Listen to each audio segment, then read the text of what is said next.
What's up, guys? This is Lucid9. Not 100% sure what this game is. Not even really sure how I got it. I have a lot of games. Might have been in a bundle or something. So let's try it. Step back and examine my masterpiece. Perfect. My favorite color. ... Ellipses.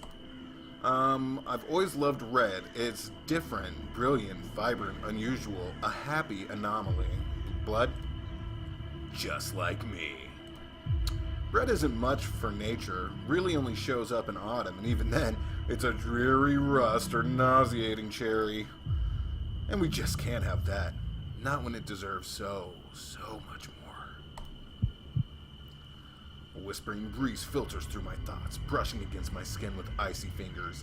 I allow myself a moment to pause, to relish, to admire, to welcome the fresh scent of freedom. This is what I live for. When I open my eyes, I spot a frail leaf dancing upon the backbone of the passing wind, afflicting the world with its appalling shade of asparagus. I pluck it from its branch with the edges of my stained fingernails. Disgusting. How anyone could enjoy this color eludes me. Is this like look at a tree simulator? What the fuck?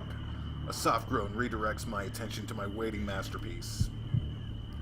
It's lovely, really. Spread across the ground, face contorted with fear, twitching, cold fingers clutching at empty air. Not my best work, unfortunately. The canvas died much quicker than I had originally expected. Even when I tried to carve a bit slower, we murdered someone. Guys, we murdered someone. Not just me, it's you guys. If you're watching this, you're complicit. Well, no matter. Today it shall be a palette for my paint. Like that sound. I make quick work of my new palett's chest, ignoring the twitching of post-mortem reflexes from its mutilated kneecaps. Sweet color of red, true crimson, pure scarlet, slinks down its pallid abdomen, licking at the blossoming turf below. I dip my finger into the settling pool of blood. It's warm, sticky, like syrup, or settling gelatin. The sweet scent wafts to my nostrils. It smells of iron, of rust, of all things sharp. Am I Dexter? Now, a new canvas. I check my surroundings, evaluating the surfaces and textures and sizes and shapes of every object in sight. None are quite so satisfactory as human skin with its elasticity, its porous absorption, its innately warm tint. But a substitute is... I feel like I'm getting cursed by playing this. Presently, I realize that I'm still holding that eyesore of a leaf in my hand. Well, I suppose it'll have to do. In one bold, fluid stroke, I swipe my paint across the leaf, the very essence of Van Gogh himself. I don't know about that. Ah, yes, dear Vincent, the man cut off his own ear to send a message when words just didn't suffice. I always admired his style. Yeah, but don't think he murdered people, though. I take a moment to appreciate the leaf's newfound radiance before searching for a proper display. Something like this deserves to be exhibited. I hang my canvas back on its branch. That's better. If only there was more of this color in the world. Whoa, the unexpected interlude of my phone drives me on my thoughts. The irritating thing just loves to ruin the climax. Oh, I bet it's Deb. Yes? Is it done? You're always in such a rush. Well? Yes, it's done. I was having a moment. There's more where that came from. You interrupted me. You're the one who wanted to know when it was finished. A thrill leaps through my veins as my lips pull into a tenuous smile. Well, is it? Same time, same place as usual. You know the drill. I nearly clap my hands, but master myself for one final word. Understood. I cut the transmission and eagerly withdraw a small bottle from within my jacket. Only one pill left, but no matter. I'll be getting more soon enough. I pop the final capsule in my mouth, puncturing its skin with my teeth and rolling the bitter gel over my tongue. High as fuck. Now this is live. As a wave of euphoria sweeps through me, I turn from my handiwork, strolling out of the meadow. Today's fun's over, but tomorrow will hold just as many pleasures. Okay, fine. Finally out of there. Ma? Yama Ishimoto? Huh? I sluggishly pull my head upward, fixing my eyes on the woman at the front of the classroom. I don't see anybody up there. Are you even... don't ask me if I'm even listening if you're not even there. I had an instinctive smirk. Technically, no. I've always found napping more appealing than relearning history that's been drilled into me since age 6. Not that I can actually say that. In all honesty, this teacher doesn't deserve that kind of callous response. Yes, ma'am. Yes, I'm listening, ma'am. Perfect. Summarize the whole section we've been reviewing. Busted. Glance at the touchscreen board mounted behind the teacher. There's only that, no teacher. Quickly skimming over the graphics and typography hovering on its surface. History of Asumu, our glorious metropolis, beginning 2088. Easy. Life was really boring for a while. We weren't in debt, weren't at war, we were basically doing nothing interesting. Teacher's lips purse into a thin line as the classroom erupts into snickers. I feel the slightest tinge of regret and rein in my sarcasm. Then in 2007, America entered a debt crisis. This is the worst. Come the fuck on. Where's the game part? We were dumb about who we partnered with. She taps her finger impatiently on the desk, her eyes narrowing into slits. Well, she asked to summarize chapters. She didn't ask me how. Anyway, our glorious government didn't handle the situation so hot, so we had a lovely depression with all-time highs of unemployment and crime. Good effort. Gold star. I guess I'm making any choices, or... The teacher waves her hands as the class roars with laughter. Fucking like lions. Right, that's enough. I'll be needing to talk with you after class about your attitude, young man. Meh, in other news, grass is green. Oh boy. Elizabeth, perhaps you can salvage this explanation? Hey, it's somebody. She gestures a few seats to my right where my lavender-haired classmate sits, her spine as straight as a ruler. That's pretty fucking straight. I feel a curdle of distaste in the pit of my stomach as I lounge against my chair. Of course, Elizabeth Oshiro, class valedictorian, school poster child, and the area's golden girl. Nap time. I settle my head in my arms as Elizabeth leaps to her feet, smiling warmly.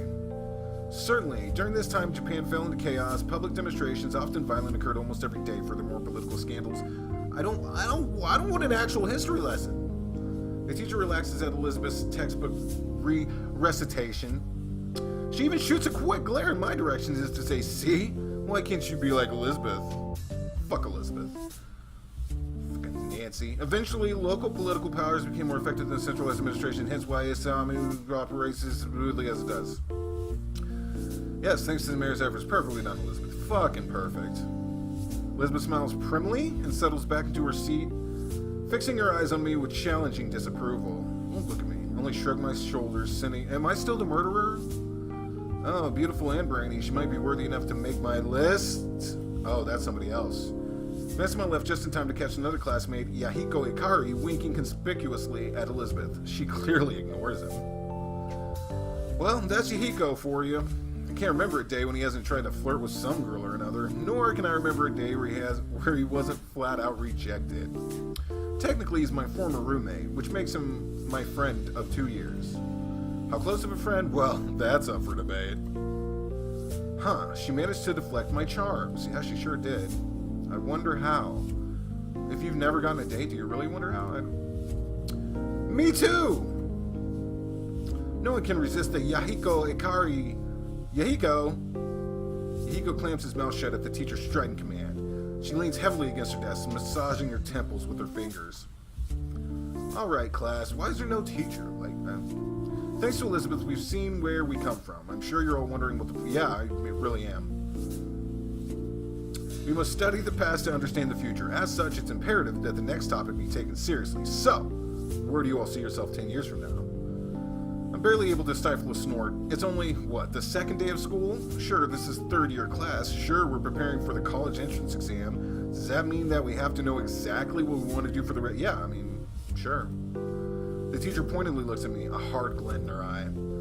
Yama Ishimoto, perhaps you'd like to get us started? I'm tempted to say no thank you, but that'd be pretty rude. I'll manage my parents' restaurant, I guess.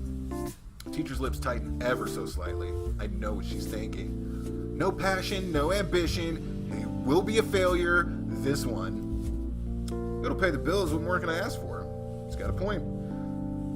Really, dude? Out of anything you could have picked, you picked a restaurant manager? Whoa, dude. Well, what would you suggest, brah? Add a bunch more, dude, like women and cars. And he criticizes me for lack of imagination. Come on, it's 10 years. Anything can happen. True. Teacher shoots him a disapproving glare as his voice raises dramatically in volume. Ah, Yahiko, thank you for volunteering. Where do you see yourself in 10 years? Yahiko beams, and I feel a sudden sense of dread. Here goes his dream, the one that I've heard no less than 200 times. 200? Well, Teach, I see myself with a Ferrari F500 under one arm. That you can't carry it like that. A Lamborghini... Sorry. Lamborghini Aventador 704 under the other. And a lot of beautiful women in between. Fighting for the honorable privilege of bearing my children. Now, this guy's going places. The class stares at him. Ah, heck, let's have some fun. I whisper to him. What about the mansion? Right. Take all that, put it in front of a 20,000 square foot mansion attended to by a staff of 1,000 maids? And where's it located? Ah, it's in the Caribbean. On an island, a man-made island specifically constructed just for me with my name... Oh, I'm sorry, I thought he was changing his name to Laser. With my name laser engraved into the hills so that every plane that flies by sees that it belongs to. That's quite enough, Yahiko. Thank you for your, input. Clearly she doesn't believe in his dream. Actually, I don't think anyone except Yahiko believes in his dream. Then again, Yahiko has enough belief to make up for everyone else. Now, Yumiko, what about you? As the rest of our classmates drone on about joining some kind of mega corporation like Limniscate or Way Forward Pharmaceuticals, I lean closer to Yahiko. You forgot some things. I did! The yacht, the walk-in closet just for designer shoes, a private jet, a second mansion in Tahiti. Ah, crap, I did! Hey, Teach! Fortunately for the teacher, the school bell rings before he can grab her attention. My classmates immediately shove their belongings into bags and bolt for the door. Meanwhile, Yahiko heads straight for the teacher's desk, eyes lit with excitement as she gabbers on and on about his yacht, about his yacht and his designer shoes and his private jet and his second mansion in Tahiti. A restaurant manager, huh? And then there's Elizabeth, slipping into Yahiko's now vacant seat. She shifts her backpack's weight to the desk and raises a patronizing eyebrow at me. Well, sorry for being realistic, Miss CEO of a mega corporation. Uh-oh. That means something, some type of emotion. Sorry that I actually have ambition, Mr. Manager of the family restaurant. Yo, man, we ain't gotta get personal up in this shit. What? Should I have talked about having a mansion and cards and maids on my own personal island? You didn't even shoot for a restaurant not owned by your parents. They'll kick the bucket one day? That's morbid as fuck. I might as well be the one who takes over. Have some respect. No, don't tell me what to do, Elizabeth. I snicker at that. Respect? Me? I'm way too much of a hipster for a respect. I flash her a bright, overly friendly smile. See you around, Lizzie. She fumes, but forces herself to take a deep breath until her expression stills. Unfortunately, that was a pretty nice comeback. I'll give it that much. Beth, still up for lunch? A student slides through the door with a warm smile and a wave. I recognize her as a girl who's always with Elizabeth. Don't know much else about her. Well, she got a flat head. I know that much. She could stack some books up there. In the blink of an eye, Elizabeth's face softens into a friendly grin. I'll be right there. Yep, just in case it wasn't clear enough, her hate is directed exclusively at me. She's the queen of angels to everyone else. Particularly this girl, who I guess is the closest thing she has to a friend. Why would it only be close if they're hanging out all the time? They're obviously not. Well, Ishimoto, it's been a pleasure. I bet it has. She lifts her chin and stiffly walks out of the room, nearly bumping into a startled Yahiko on the way out. As a train of second years, probably her groupies, pull away, Yahiko slips next to me. Why does she talk to you? Not me, the great Yahiko Ikari. Nobody talks like that.